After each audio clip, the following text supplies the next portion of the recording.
and welcome to Healthy Living. My name is Cheryl McWilliams, your host for today. With us in the studio is Dr. Timothy Howe, an internal medicine specialist from Parkview Adventist Medical Center. Dr. Howe is the medical director of wellness and the director of our diabetes program as well. And we're also thankful to have his dear wife, Lynn Howe. Lynn is a master's prepared. She has a degree in social work and a master's degree in public health as well. And today we're going to be talking about something that every single one of us experience at some point in our life, some of us more than others, the whole concept of stress and anxiety and how our body deals with that.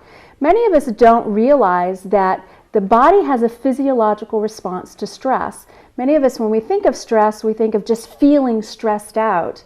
But our body responds to stress whether we feel it from an emotional perspective or not. And that I find is very fascinating, that the body has this reaction. What does the body do when we're experiencing stress? The body is designed to handle stress.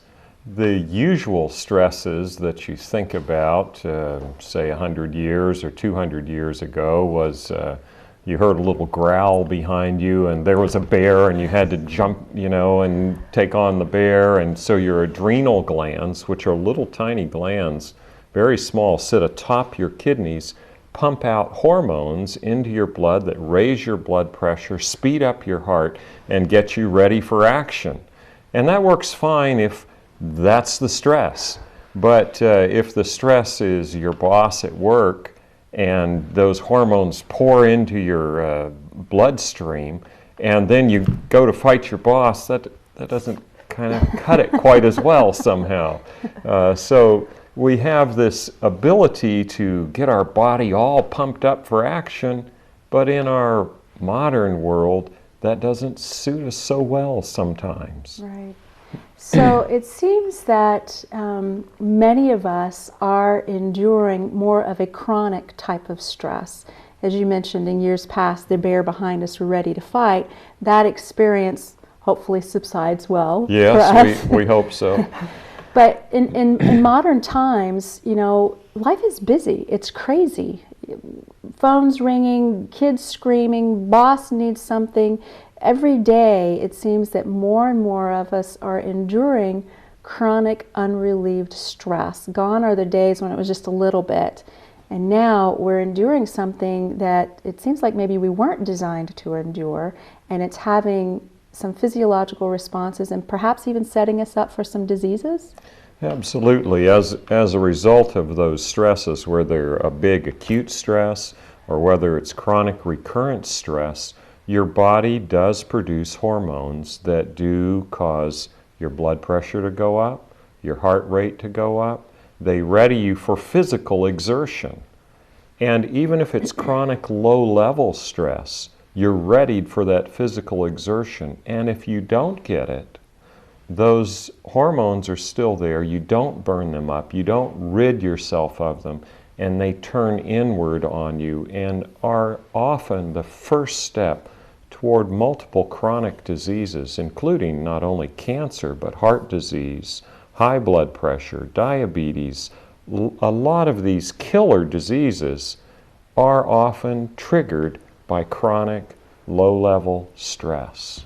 I actually had a personal experience with this several years ago. My husband and I were living in a third world nation, a very politically hot environment, a unsecure environment.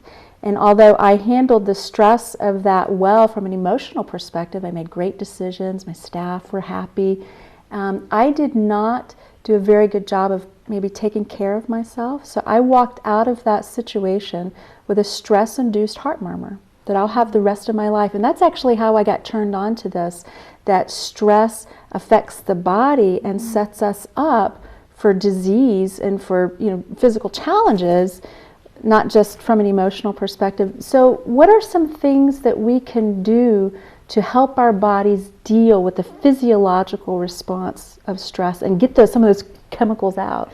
Well, I think one of the most important things is to recognize that, in fact, your body is set up to prepare you for physical exertion.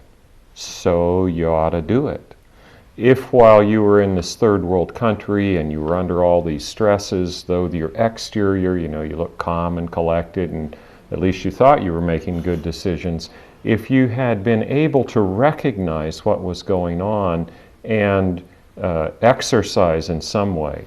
Maybe you couldn't go to a gym. They didn't have one in a third world country.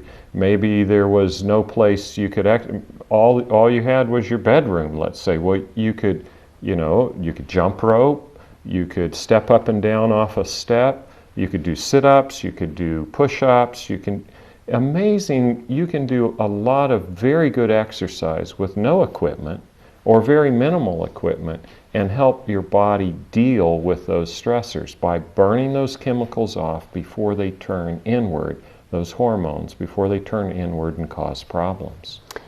I think that's a really good point, because many of us don't think about physical activity when we're stressed. We think about food. We think about sweet things, salty things. What impact does food have on our ability to deal with stress? Well, it's very interesting how food works. My wife can tell you that sometimes I come home from work, and I'm probably the only one that does this, Cheryl, but I'll go to the refrigerator, and I open the refrigerator. It's way past mealtime, but there I am, and I find myself gazing at the contents of that refrigerator. And Lynn will say invariably, "So did you have a bad day today?" What a good wife. Because she knows why I'm not hungry, or maybe I am, but usually I'm not hungry. It's just that, well, what am I doing? I sense subconsciously that, there's some dis-ease. I'm not comfortable. My mind is, working and upset, and I know from previous experience that if I eat something that's real fatty or real sweet, I can turn my brain off. Now, I know that you've experienced this, because we here in America eat these meals called Thanksgiving dinner. Oh, yes. And how do you feel after you eat that meal? You feel all relaxed and like I want to take a nap, right? Yes. And the reason is because if we eat a really high fatty food or a really high sugary food, we actually impair the blood flow to our brain and other organs enough that we don't think clearly. Wow. And so we can turn off those stressors. It's just like a drug. Turn off those stressors, and then things don't bother us as much. The problem is we haven't dealt with the stress, and now when we need to deal with it, we got a lot less mental function ready to deal with the problem. Right. So we're basically using food as a drug, and it's an yeah. unhealthy drug. It's an unhealthy drug. It works beautifully for the moment.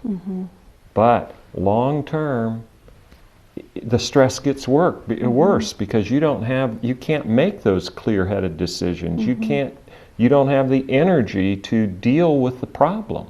So you're not solving the problem, you're creating another one.